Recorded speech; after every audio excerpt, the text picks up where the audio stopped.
കണ്ണൂരിലെ പ്രധാന CPM നേതാക്കൾ പ്രതികളായ തലശ്ശേരി ഫസൽ വധക്കേസിൽ സാക്ഷി വിസ്താരം ആരംഭിക്കുന്നു. മെയ് 5 മുതൽ സാക്ഷി വിസ്താരം ആരംഭിക്കും. CPM നേതാക്കളായ കാരായി രാജനും കാരായി ചന്ദ്രശേഖരനും കേസിൽ പ്രതികളാണ്. തലശ്ശേരി മണ്ഡലത്തിലെ LDF സ്ഥാനാർത്ഥിയായിരുന്നു Karayi Rajan.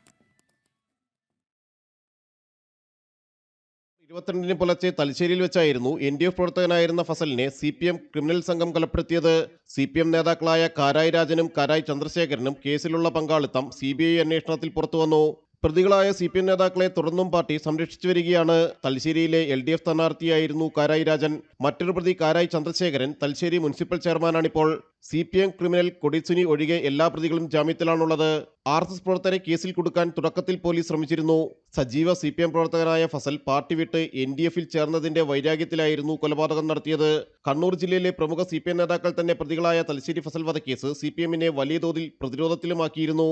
Case RSS പ്രവർത്തകർക്ക് നേരെ തിരിച്ചുവിടാനും സാമുദായിക സംഘർഷത്തിനുമുള്ള ശ്രമങ്ങളായിരുന്നു ആദ്യഘട്ടത്തിലെല്ലാം നടന്നത്. CPM ക്രിമിനൽ കൊടിസുനിയായിരുന്നു ഫസൽ വധക്കേസിലെ ഒന്നാം പ്രതി. 8 പ്രതികളുള്ള കേസിൽ കൊടിസുനി ഒഴികെയുള്ളവർ ജാമ്യത്തിലാണിപ്പോൾ. കാരായി ചന്ദ്രശേഖരനും കാരായി രാജനും ഗൂഢാലോചനയിൽ പങ്കാളിത്തമുള്ളതായി അന്വേഷണത്തിൽ വ്യക്തമായിരുന്നു. സുപ്രധാന സാക്ഷികളുടെ വിസ്താരം ആദ്യഘട്ടത്തിലുണ്ടാകില്ല. ജനം, കൊച്ചി.